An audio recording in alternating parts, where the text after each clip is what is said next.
Bonsoir à tous. Nous avons l'immense plaisir de recevoir ce grand monsieur, monsieur Idrissa Nabi Diallo. Il est le directeur national de transport terrestre en Guinée.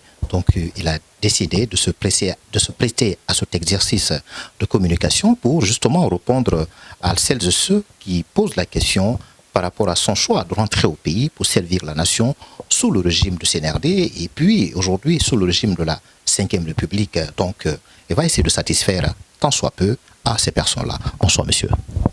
Bonsoir, monsieur Cissé. Alors, que répondez-vous rapidement à ces et ceux qui se posent la question par rapport à votre choix, cette décision cruciale de rentrer au pays et servir votre nation, la Guinée?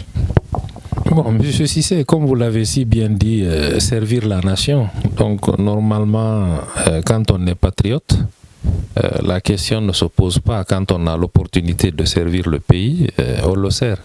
Un point, c'est tout. Et je suis même très heureux et très honoré de pouvoir le faire. Je sais qu'il y a beaucoup de gens méritants. Il y a beaucoup de gens qui aimeraient aussi servir le pays, qui n'ont pas encore eu l'opportunité. Je prie Dieu qu'il leur donne l'opportunité. Surtout qu'il donne l'opportunité aux gens qui vont aider la Guinée d'avancer. Mais pour mon cas, vraiment, je n'ai pas hésité une seule seconde quand on m'a demandé de rentrer servir. D'autant plus que c'est la chose maintenant que je voulais le plus au monde. Après avoir fait beaucoup d'années à l'étranger, la seule ambition, c'est-à-dire la seule volonté de nous tous qui vivons à l'étranger aujourd'hui, en tout cas qui pensons avoir accompli quelque chose à l'étranger, vous savez, on est tous à Dakar ici, je ne suis pas un chômeur, je n'étais pas un chômeur ici, je travaillais, je m'étais établi ici et je crois que j'avais le minimum, mais le pays me manquait. C'est que j'apporte ici, je voulais aussi l'apporter à la Guinée. Parce que moi, aujourd'hui, je n'ai que deux pays. Mon pays d'adoption, qui est le Sénégal, et mon pays de naissance, qui est mon pays d'origine.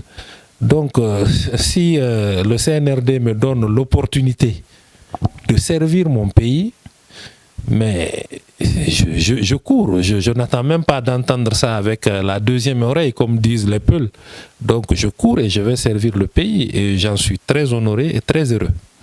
Après la rédaction et l'élaboration de la nouvelle constitution à laquelle vos concitoyens guinéens, aussi bien en Guinée qu'au Sénégal, ils ont voté, ils ont fait un vote référendaire sous l'emprise justement de cette nouvelle constitution. Le président Son Excellence Mamadi Doumbouya a été élu à la magistrature suprême. Donc, il y a aujourd'hui la Ve République qui s'offre à la Guinée. Dans cette perspective-là, est-ce que vous serez prêt à l'accompagner jusqu'à l'aboutissement durant le septennat?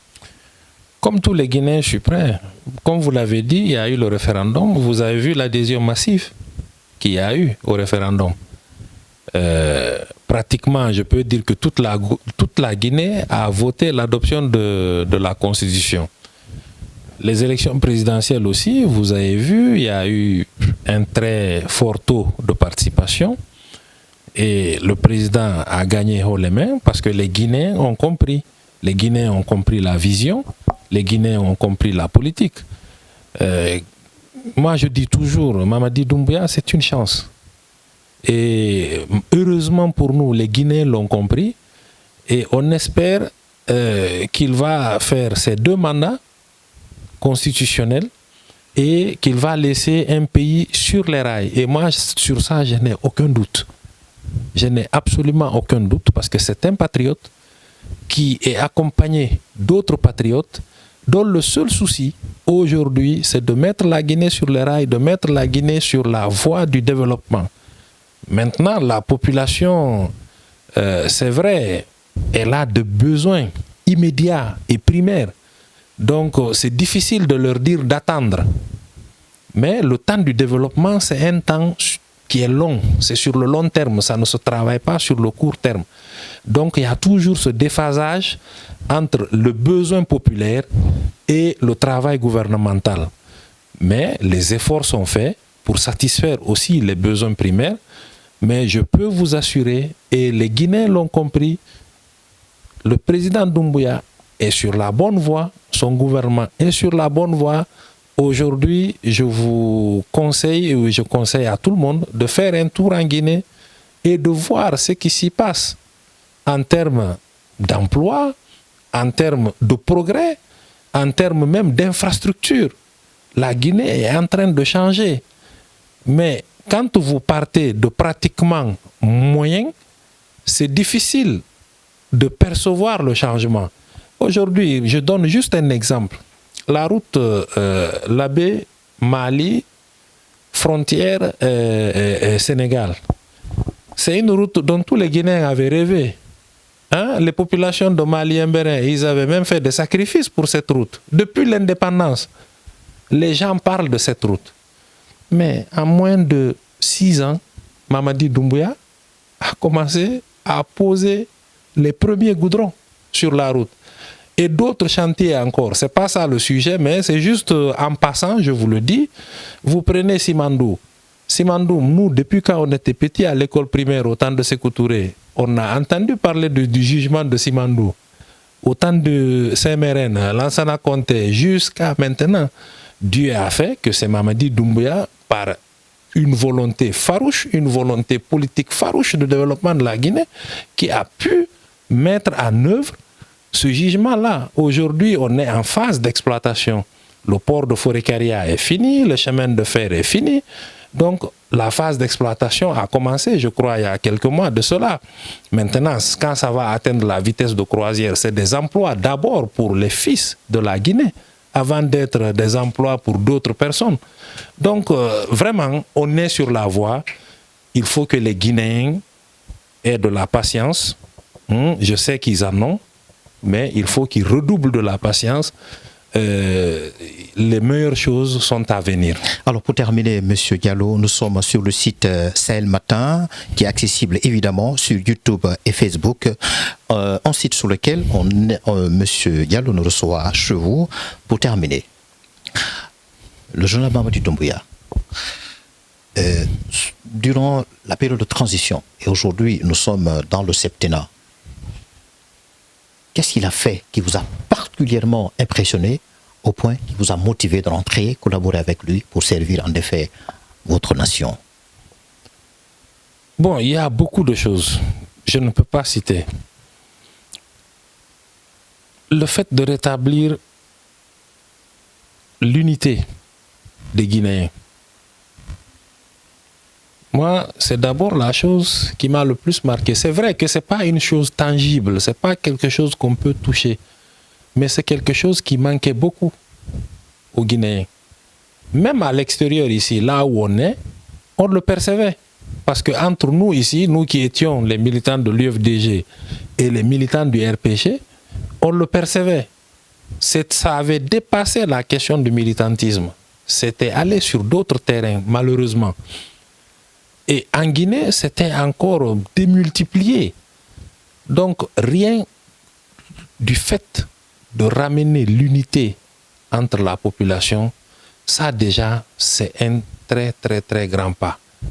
Parce que moi, je me souviens, à un moment donné, quand il y avait des nominations à la télé, les gens se mettaient à compter les noms de famille. Moi, je voyais des posts passer sur Internet où on disait tel nom de famille à tel nombre de personnes, tel nom de famille à tel nombre de personnes. Il y a toujours quelques extrémistes qui le font, mais ce n'est plus systématique comme avant. Parce qu'aujourd'hui, tout le monde se sent intégré, tout le monde se sent servi. Il y a aujourd'hui, allez-y, vous ne verrez pas une ville ou un village en Guinée qui n'a pas ses cadres dans l'administration. Donc ça déjà, l'équité là, l'équité de la nation, ça déjà c'est une très bonne chose. Et c'est une grande chose. Le fait aussi de vouloir avoir les compétences, les Guinéens qui sont compétents, qui sont à l'étranger, qui sont dans le pays, de les mettre en avant, de valoriser ces compétences-là, ça aussi c'est quelque chose, moi, qui me marque. Et la troisième chose et la dernière, je ne vais pas vous dire les choses tangibles, je ne vais pas parler des routes ou des trucs, mais la troisième chose, le patriotisme du président. Parce qu'il y a des décisions courageuses quand même qui ont été prises. il les fait par patriotisme. Parce que si ce n'est pas par patriotisme, tu vas prendre des décisions populistes. Mais il y a eu des décisions courageuses qui ont été prises à des moments où vraiment c'était compliqué. Mais il a eu le courage de les prendre parce que c'était pour le bien de la Guinée. Et vraiment, il faut remercier Doumbouya, il faut remercier le gouvernement qui est là, les gens qui l'entourent, ses conseillers, tout le monde. Parce que aussi, le président, il faut qu'il ait des bons conseillers, il faut qu'il ait un bon entourage. Cela va de soi. Rapidement, la politique étrangère du président de la République vue à partir de la Guinée, quelle est votre perception là-dessus? Quelle est votre lecture là-dessus, rapidement? Mais vous-même, vous savez que la Guinée aujourd'hui a repris sa place dans le concert des nations. Vous avez vu aujourd'hui, par exemple, le différent frontalier qu'il y a eu. Les présidents sont venus en Guinée, ça a été discuté en Guinée.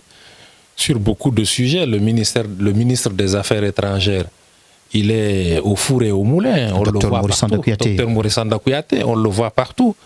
Donc vraiment, moi je crois que même le fait qu'on soit réadmis dans la CEDEAO, tout ça. Donc tout ça là, ça... Et l'OIF? Et l'OIF partout, on est réadmis partout parce que la Guinée est de retour. C'est une bonne chose. Merci d'avoir été notre invité, très important, sur ce site Sahel Matin, qui est accessible, je le disais, sur YouTube et Facebook.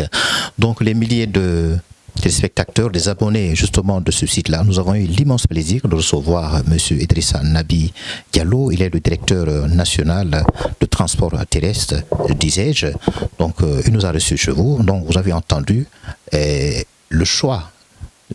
Voilà ce qui a motivé son choix de vouloir entrer au pays et servir la nation sous le régime de la 5e République. Merci de nous avoir suivis sur votre site Sahel Matin.